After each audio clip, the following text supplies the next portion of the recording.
thousands of years, one small strip of land has been the focus of the hearts and minds of people from around the globe.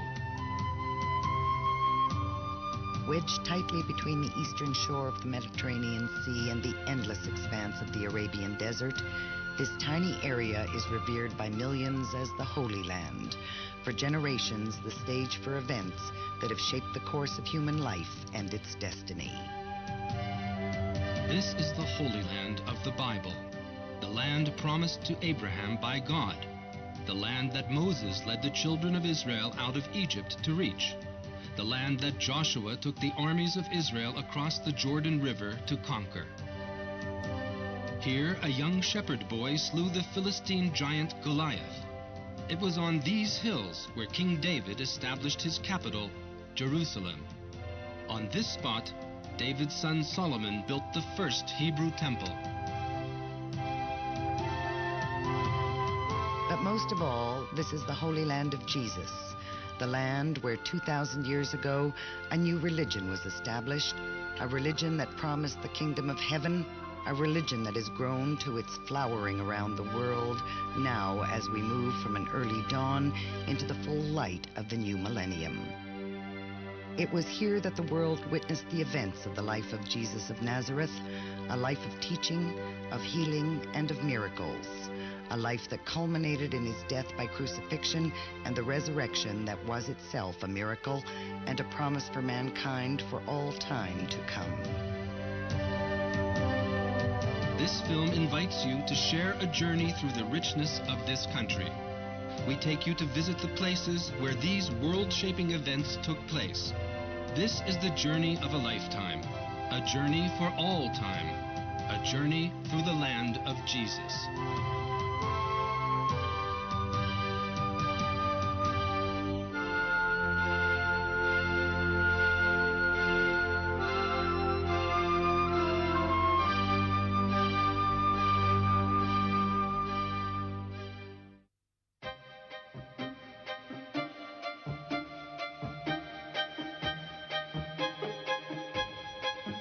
Our story begins far back in the mists of time in another land. About 4,000 years ago in Ur of Chaldees, a young man received a call from an invisible God. And the Lord said to Abraham, "Go forth from your country and from your father's house to the land which I will show you, and I will make you a great nation." Rejecting the age-old belief in idols, Abraham set off with his family and all his possessions on a journey that would change the face of the world forever. Crossing the Fertile Crescent, they arrived in the Promised Land. Nomads have wandered this desert since before the time of Abraham, and today's Bedouins still actively preserve their ancient culture. Playing music on homemade instruments, they accompany the evening's hospitality in their tents. Traditional storytelling around the fire is punctuated by the rhythmic grinding of coffee that is served all night long, and the stories are passed on from generation to generation. They teach about honor and the deeds of the ancestors, like the patriarch Abraham, or Ibrahim as the Muslims call him. These stories are an intrinsic part of the Bedouins' proud heritage. Attracted by abundant underground springs, Abraham dwelled in the area of Beersheba. At the excavations of the biblical town here at Tel Beersheba, you can still see an ancient well outside the city gate. This well may have been viewed by the ancient inhabitants as the same well dug by both Abraham and Isaac as described in the book of Genesis. Inhabited on and off for centuries, the Tell, or mound, contains the remains of settlement upon settlement, has antiquities dating back to the time of the patriarchs, to the time of David and Solomon, and to Roman and Byzantine times. Fed by the same springs, Beersheba has been revived nearby and is now a thriving city and the capital of the Negev region. A According to the book of Genesis, Abraham also visited one of the oldest cities in the Holy Land, Hebron, situated some 22 miles southwest of Jerusalem. Here he purchased his first plot of land, paying 400 silver pieces for this prime property, a field containing the cave of the Machpelah. He wanted the cave as a tomb in which to bury his deceased wife, Sarah. Legend has it that the field also contained the graves of Adam and Eve. At the heart of the cave is the main hall. There are two large cenotaphs, or stone monuments. Venerated today by Jews, Christians, and Muslims alike, tradition says that the Machpelah cave is the burial place of all the Old Testament patriarchs and matriarchs, save one.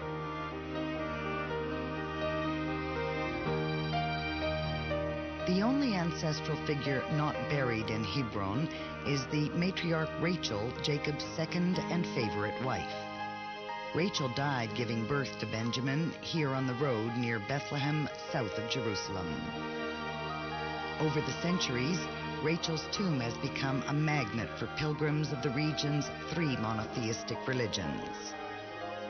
Women, especially Jewish women, come here to Rachel's white-domed tomb to pray for fertility and for the healthy birth of their children. Abraham also journeyed down to Egypt, the mighty neighbor in the south. And Abraham's great-grandson, Joseph of the coat of many colors, was carried into Egypt. Sold into slavery by his jealous brothers, Joseph rose to the second highest rank in the land, chief minister to the mighty Pharaoh himself.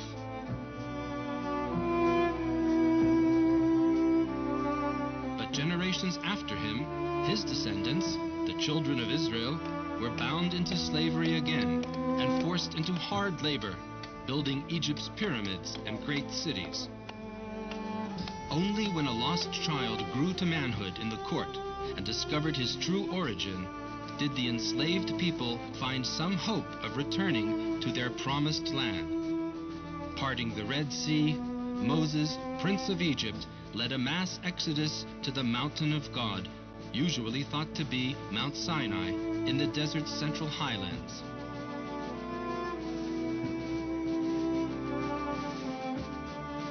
The Bible says Moses met God face to face and received the 10 Commandments for humanity for all time.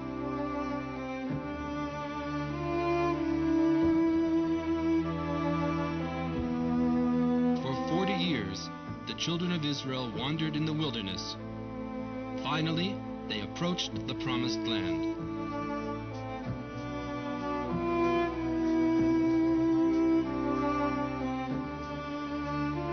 On the eastern side of the River Jordan, God took Moses aside from the people. Here on Mount Nebo, Moses was granted his only view of the promised land, which God did not allow him to enter. Moses no doubt gazed at this spectacular view across the Dead Sea toward Judea and Samaria. He died here and was buried in a grave whose whereabouts remain unknown to this day. Nor is it known how old is the tradition connecting this mountain with the Nebo of Moses' last days. But already in the early Christian era, it was marked by a small chapel, and by the 6th century, a prestigious monastery had grown up here. This floor, discovered in the last century by Franciscan archaeologists, was one of the monastery's most beautiful mosaics.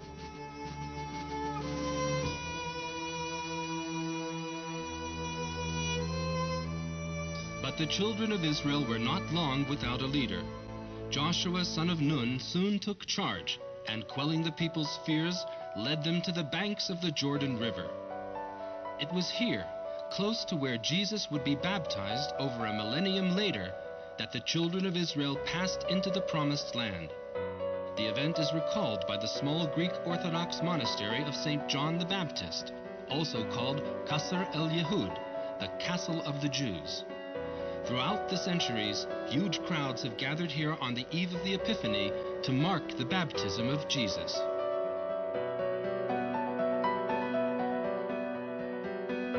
Led by Joshua across the Jordan, the people of Israel advanced on the nearby city of Jericho. At 250 meters below sea level, Jericho is the lowest town on earth, a desert oasis that has been attracting people since the dawn of human settlement.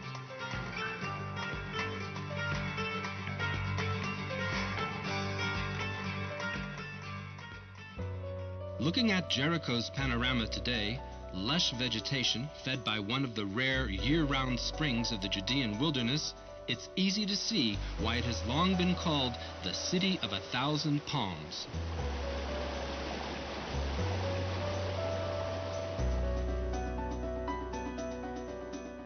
Jericho also claims the title of the world's oldest city. Its ancient ruins caused much excitement when they were first found because they seemed to indicate that the site had walls. But dating back almost 9,000 years, they turned out to be far older than the walled cities spoken of in the Bible and sung about in spirituals. Not far from the site of ancient Jericho, the remains of a 6th century synagogue were unearthed. Its beautiful mosaic floor contains a depiction of a menorah and its inscription, "Peace be upon Israel."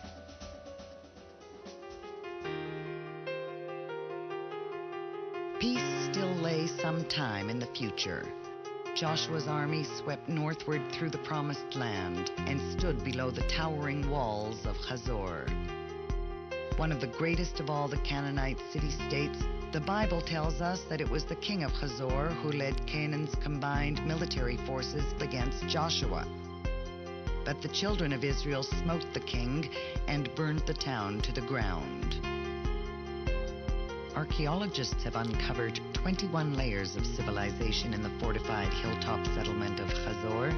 A great city flowered here in the Bronze Age, and excavations have unearthed a number of clay tablets over the years. Dating back to the 18th century BC, these documents are evidence of the city's status as an administrative center. A wealth of bronze statues of deities and several uniquely intact Canaanite temples have been discovered here in recent years, leading experts to conclude that Hazor was an important cult center of the time, in addition to being the Canaanite royal city.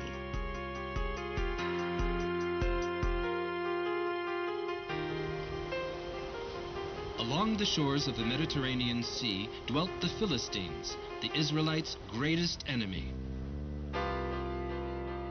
Here in the ancient town of Ashkelon, the antiquities bring to mind the heroic biblical story of Samson. After being seduced and weakened by Delilah, Samson was brought by the Philistines to Gaza. Here they chained him to the pillars of their temple and made ready to sacrifice him to their god, Dagon. But filled with the strength of the Lord, Samson pulled at the pillars until the whole temple collapsed upon the celebrating Philistines. Among the ruins that can be seen today in Ashkelon are well-preserved statues and columns from Hellenistic and Crusader times. Slowly, the passage of time forged the 12 tribes of Israel into a single nation. During the reign of King Saul, a young shepherd boy from Bethlehem was chosen as the champion of Israel to do battle against the Philistine giant Goliath. At the valley of Elah, David slew the mighty giant with a stone and a slingshot. Today, the only giants found in the valley of Elah are these huge satellite dishes. This is modern Israel's major point of worldwide telecommunications satellite transmissions.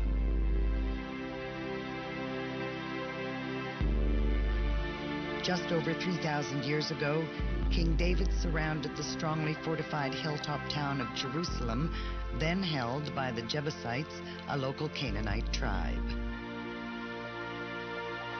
David's men conquered the city by infiltrating the well-defended settlement through its only weak point, the tunnels of its sophisticated water system. After the conquest, David made Jerusalem the capital of his kingdom. Parts of today's city strongly resemble biblical Jerusalem. This is a model of Jerusalem in David's time. Under David's rule, the kingdom became large and powerful, but it was his son Solomon who would be entrusted with the task of building a permanent house for the Lord.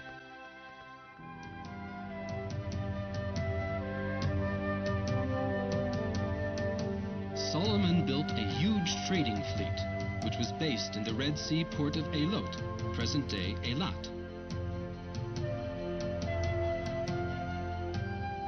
Like the busy merchant ships of today that set out from Eilat for the Indian Ocean and beyond, these ships of antiquity are thought to have sailed as far as India to bring back fabulous amounts of gold, equal to 2/3 of the kingdom's total annual revenue.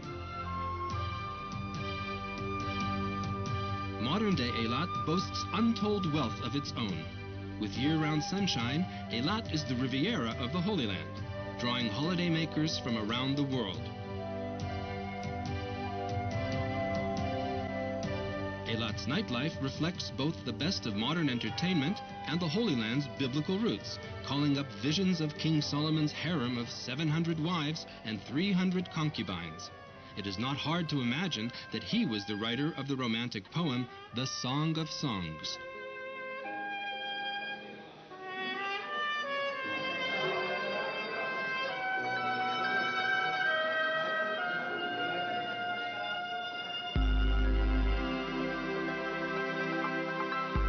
Eilat has a unique underwater world, with the Red Sea's exotic coral reefs and a spectrum of colorful marine life.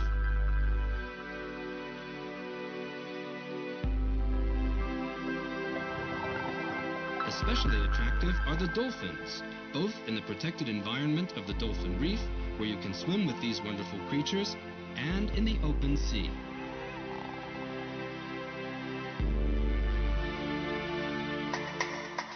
Solomon set out to build a great temple to the Lord in Jerusalem.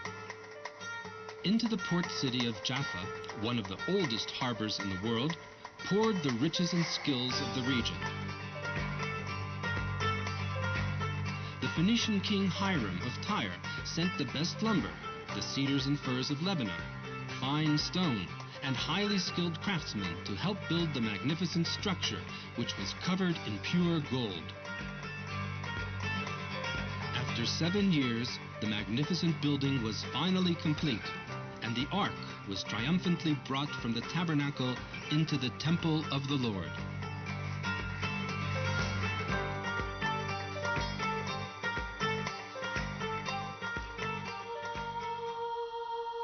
So it was that Solomon's kingdom flourished.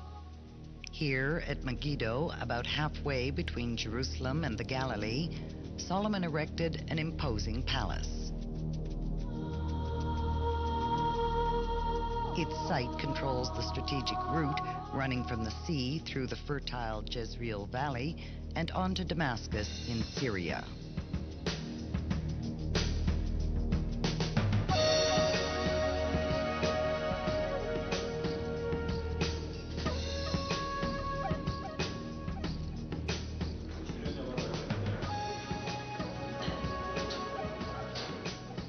It seems that it is Megiddo's destiny to be a battleground, for the Bible places the last great battle of the world here as well.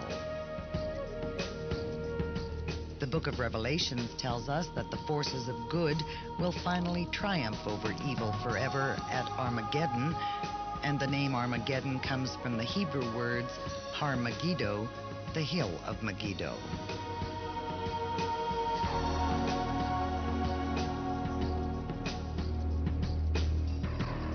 Not far from Megiddo, the land rises gently upward toward the Carmel Mountains. In pagan times, these heights at the southern end of the range were believed to be the dwelling place of the Canaanite gods. A few generations after the reign of Solomon, it was here, among the gently rolling hills, that the great biblical prophet Elijah challenged and defeated a gathering of 450 prophets of Baal.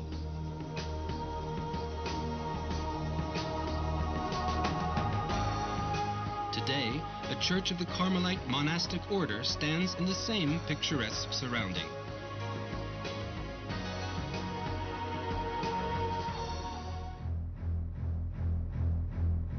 In the 8th century BC, the Assyrians moved toward the capital, Jerusalem.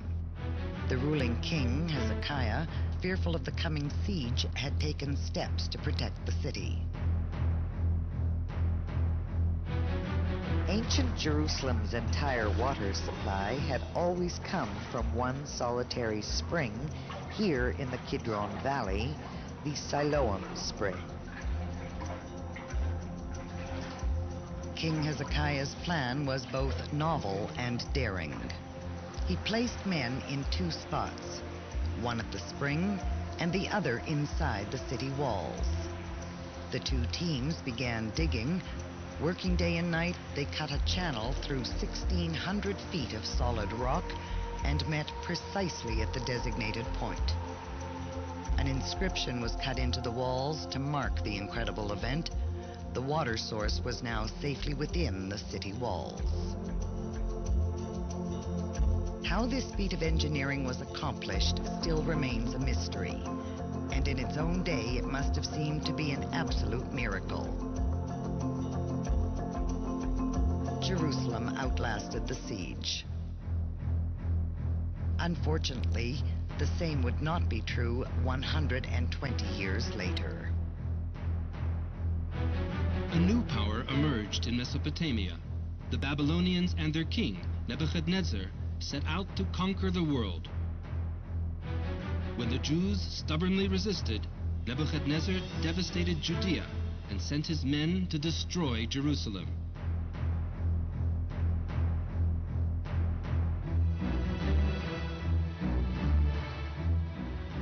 Tradition holds that at the sight of the advancing troops, King Zedekiah tried escaping through this man-made cave, which some believed led down to the Dead Sea.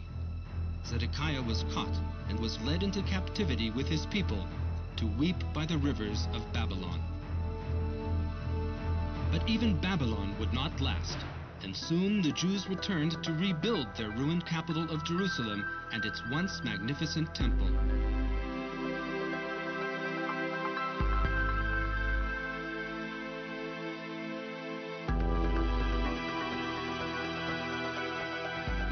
Under Alexander the Great, the Holy Land flourished, and one of the cities that sparkled especially brightly was Beit Sha'an. Situated in the northern part of the Jordan Valley, it had been an important town even in biblical time. King Saul's decapitated body was hung on its walls after his defeat by the Philistines. Under David, the town grew to prominence, and King Solomon rebuilt its great walls. The tell dates from this time, and excavations here have revealed a wealth of finds and information from the period.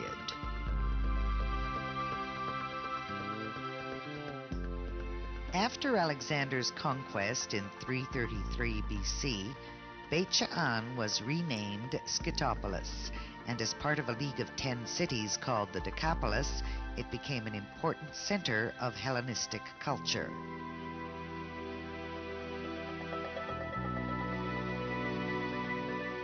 Beit Sha'an's many fine mosaics and its impressive theater, built around 200 years after the time of Jesus and seating over 5,000 spectators, are evidence of just how much the city prospered. In 749, Beit Sha'an was destroyed by an earthquake.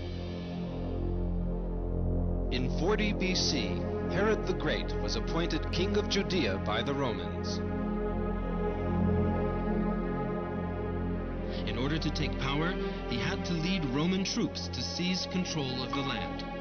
On his way, he met with bitter resistance in the Galilee. Here, where Mount Arbel dominates the western shore of Lake Tiberias, the Sea of Galilee, the resistance fighters had dug into the cliffs. Skirting the lake, Herod massacred the fighters in the caves. From that time on, he fought an uphill battle for the people's support.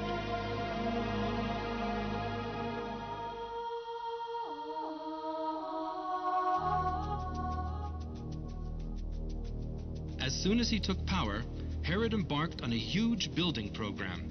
Across the land, he erected a string of grand fortified palaces, amphitheaters, temples, and aqueducts.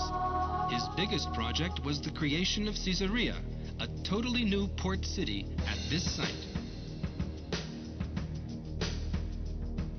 Dedicating the city to his mentor, Caesar Augustus, Herod wanted its grandeur to shine all the way to Rome. He adorned it with all the splendor he could gather.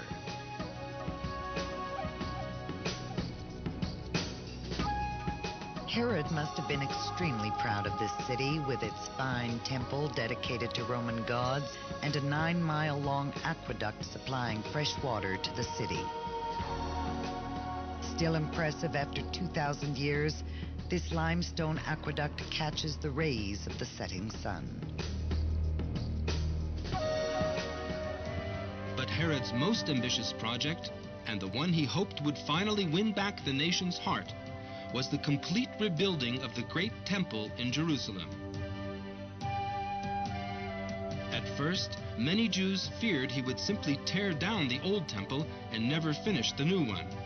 But, although work continued on the outer courts for decades, in just 8 years, a temple twice the size of Solomon's original was completed.